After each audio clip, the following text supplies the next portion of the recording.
Hello student, এই ক্লাসে পড়ব বাংলা ব্যাকরণে কারক নিয়ে। আশা করছি এই ক্লাস করলে কারক নিয়ে আর তোমাদের কোনো সমস্যা থাকবে না। কারক থেকে যেরকম প্রশ্ন আসুক না কেন ঠিকঠাক তোমরা উত্তর দিতে পারবে। কারককে আমরা এমনভাবে শিখবো আর জানবো কোনো প্রশ্ন তোমাদের ভুল হবে না। তো চলো দেখে নাও। আর একটা কথা বলবো, ক্লাস শুরু হওয়ার আগে তোমরা অবশ্যই ক্লাসটিকে লাইক করো। আর যারা এখনো পর্যন্ত চ্যানেলটিকে সাবস্ক্রাইব করোনি, যারা নতুন দেখছো তাদেরকে বলবো অবশ্যই চ্যানেলটিকে সাবস্ক্রাইব করে পাশে থাকা বেল আইকন দাও। একটা লাইকে আমাদের ভিডিও করতে আরো অনেক উৎসাহ করে। চলো দেখো, ক্লাসটা যদি ভালো লাগে অবশ্যই আমাকে কমেন্ট করে জানাও, যদি না ভালো লাগে তাও আমাকে বলবে। ঠিক আছে, আমি ভালো ক্লাস দেওয়ার চেষ্টা করব। দেখো, কারক কাকে বলে? কারক ক্রিয়াপদের সঙ্গে নামপদের সম্পর্ককে কারক বলা হয়। অর্থাৎ আমরা বলতে পারি ক্রিয়াপদ যোগ নামপদ মিলে কারক তৈরি হয়।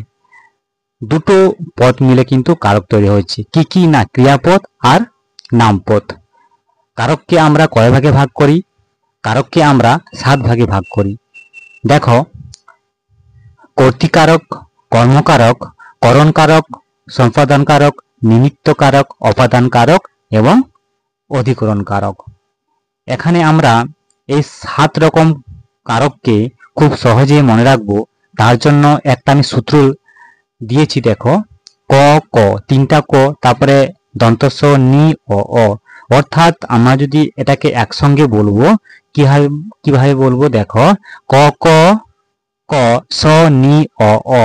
অর্থাৎ ক দিয়ে কর্তৃ, ক দিয়ে কর্ম, ক দিয়ে করণ, স দিয়ে হয় সম্পাদন, আর নি দিয়ে হয় নিমিত্ত, অ দিয়ে হয় অধিকরণ, আর একটা হয় অপাদান কারক। ঠিক আছে, এই সূত্রটা তোমরা অবশ্যই মনে রাখবে। দিলে 7 ভাগে যে করণকে ভাগ করা হয়েছে পরপর তোমরা মনে রাখতে পারবে। চলো, দুটো কারককে আমরা একটা বক্সের মধ্যে রেখেছি। দেখো, কি বা কাকে দিয়ে এই দুটি কারককে প্রশ্ন করা হয়। প্রত্যেকটা কারককে আমরা কোনো না কোনো দিয়ে যদি ক্রিয়াপদকে, আচ্ছা আরেকটা বলে দেই, ক্রিয়াপদকে দিয়ে কিন্তু আমরা কারককে খোঁজার চেষ্টা করব। সব সময় কোনো বাক্যের মধ্যে ক্রিয়াপদকে আমরা দেখব, ক্রিয়াপদকে দেখার পরে আমরা কারককে নির্ণয় করতে পারবো। দেখো, এখানে কি বা কাকে দিয়ে যদি প্রশ্ন করা হয়, দুটি কারক হয়, দুটি কারক উৎপন্ন হয়। একটা হচ্ছে কর্মকারক আর একটা হচ্ছে সম্পাদন কারক। এই দুটি কারকের মধ্যে আমরা বুঝতে পারি না যে কখন কর্মকারক হয় আর কখন সম্পাদন কারক হয়। এই কারককে আমরা খুব সাবধানভাবে পড়বো। আর উত্তর দেওয়ার সময় কিন্তু এই দুটো কারককেই বেশি আছে, প্রশ্নতে কিন্তু এই দুটোই কারকে বেশি আছে। দেখে না, উদাহরণস্বরূপ আমরা মনে রাখবো একটা গল্পের আকারে। এই গল্পটা কি আর কাকে দিয়ে যদি প্রশ্ন করা হয় তাহলে আমরা সহজেই বুঝতে পারবো। দেখো, কারক এখানে দেওয়া আছে বন্ধু আর সাধু বাবা, এই দুজনকে নিয়ে গল্প করব। ঠিক আছে, দেখো, বাঁ দিকে আছে বন্ধু আর ডান দিকে আছে সাধু বাবা। ধরো আমি এই মাঝখানে দাঁড়িয়ে আছি, হঠাৎ আমার বন্ধু কোথা না কোথা থেকে ফোন করছে। ঠিক আছে, ফোন করার পরে বলছে, বন্ধু আমার খুব টাকার প্রয়োজন, আমাকে 100 টাকা দিতে পারবে? আমি বাড়িতে গিয়ে টাকাটা শোধ করে দিতে পারবো। তো বন্ধু বিপদে পড়েছে, তো অবশ্যই বন্ধুকে সাহায্য করা দরকার। তো তুমি ভাবলে যখন টাকাটা বাড়িতে এসে দিয়ে দিবে, তো অবশ্যই আমি টাকাটা দিয়ে দিলাম। তো তুমি 100 টাকা বন্ধুকে সেন্ড করে দিলে। ঠিক আছে, সে তোমাকে বাড়িতে এসে দিয়ে দিবে বলেছে। কিছুক্ষণ পরে, ধরো আধা ঘন্টা পরে সাধু বাবা তোমার বাড়িতে এলো। সাধু বাবা দুদিন ধরে খায়নি, এমন একটা আপত্তি করলো বা বলছে যে আমাকে ভিক্ষা দাও, দুদিন ধরে কিছু খায়নি, এই কারণে তুমি, তোমার দয়া হয়ে তুমি 100 টাকা দিলে। দেখো, দুটো ঘটনা হয়েছে এখানে, তোমার সঙ্গে দুটো ঘটনা হয়েছে। একটা হচ্ছে বন্ধুকে টাকা ধার দিয়েছো, সে টাকাটা তুমি ফেরত পাবে। আর একটা সাধু বাবাকে তুমি ভিক্ষা দিয়েছো, সে তোমাকে টাকা দেবে না বা ফেরতও দেবে না। এই কারণে দেখো, দুটো পার্থক্য এখানে আছে। একটা বন্ধুকে টাকা দিয়েছো, সেটা কিন্তু হবে কর্মকারক। ঠিক আছে, আর সাধু বাবাকে যে টাকাটা দিয়েছো সেটা কিন্তু হবে সম্পাদন কারক। মানে একটা সারমর্ম বুঝে নাও যে তুমি যে টাকাটা ধার দিয়েছো সেটা তুমি ফেরত পাবে, সেটা হচ্ছে কর্মকারক। আর তুমি যেটা দান করেছো বা দিয়ে দিয়েছো আর তুমি কোনোদিন ফেরত পাবে না, সেরকম যদি কোনো বাক্যের মধ্যে বোঝায় সেটা হবে সম্পাদন কারক। চলো এবার এই দুটি কারক তোমরা অবশ্যই বুঝতে পারলে। এবার দেখো কারক, কিছু কারক উদাহরণ দিয়েছি। তো আমরা এই ক্রিয়াপদের সাহায্যে কারককে খুব সহজেই বার করব। দেখো উদাহরণ দেখতে পাচ্ছ, শিক্ষক মহাশয় ব্যাকরণ পড়াচ্ছেন। দেখো এখানে ক্রিয়াপদ কোনটা আছে, প্রথমে আমরা ক্রিয়াপদকে খুঁজবো। ঠিক আছে, দেখো পড়াচ্ছেন এটা ক্রিয়াপদ, ঠিক আছে, এটা ক্রিয়া।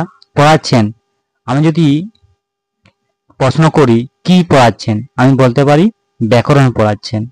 আবার একটা প্রশ্ন হতে পারে কে পড়াচ্ছে, না শিক্ষক মহাশয় পড়াচ্ছেন। এখানে কারকের যদি একটাতে দাগ থাকে শিক্ষক মহাশয়, সেটাও আমরা বার করতে পারবো।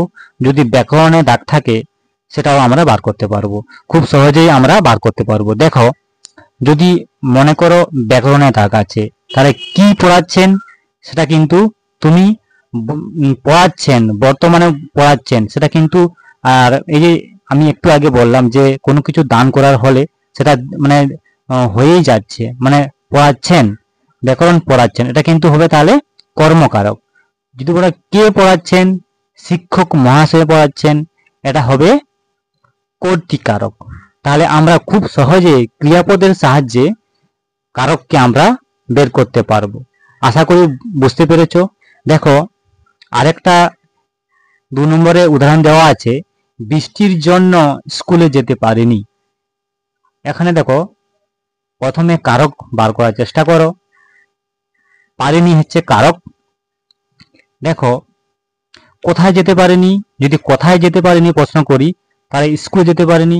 আরেকটা প্রশ্ন করতে পারি কিসের জন্য স্কুলে যেতে পারেনি, তাহলে বৃষ্টির জন্য হবে। ভাবো এখানে বৃষ্টির জন্য, বৃষ্টির জন্য নিচে দাগ আছে, তো আমি কাকে দিয়ে প্রশ্ন করেছিলাম কিসের জন্য। দেখো কিসের জন্য বা কার জন্য থাকলে সেখানে কি হবে, নিমিত্ত কারক হবে। তাহলে আমি বৃষ্টির জন্য কিভাবে কারক নির্ণয় করলাম, দেখলে যে বৃষ্টির জন্য আমি স্কুলে যেতে পারিনি, তো অবশ্যই এখানে নিমিত্ত কারক হবে। এইভাবে আমরা খুব সহজে কারককে বের করতে পারবো। দেখো মাঝ রাতে শঙ্করের ঘুম ভেঙে গেল। ধরো এখানে ভেঙে গেল, এটা হচ্ছে গেল, গেলটা আছে ক্রিয়া। কি ভেঙে গেল, দুটো প্রশ্ন করি। প্রথমে কি ভেঙে গেল, না ঘুম ভেঙে গেল। কখন ভেঙে গেল, যদি বলি কখন ভেঙে গেল তাহলে তাহলে কি হবে, মাঝরাতে হবে। তো ধরো মাঝরাতে দাগ দেওয়া আছে, তো মাঝরাতে দাগ দিয়ে তোমাকে বলছে কারক নির্ণয় করো।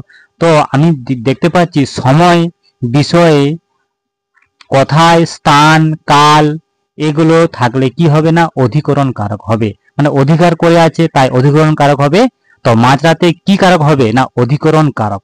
আশা করি অবশ্যই আমার ক্লাসটাকে বুঝতে পেরেছো।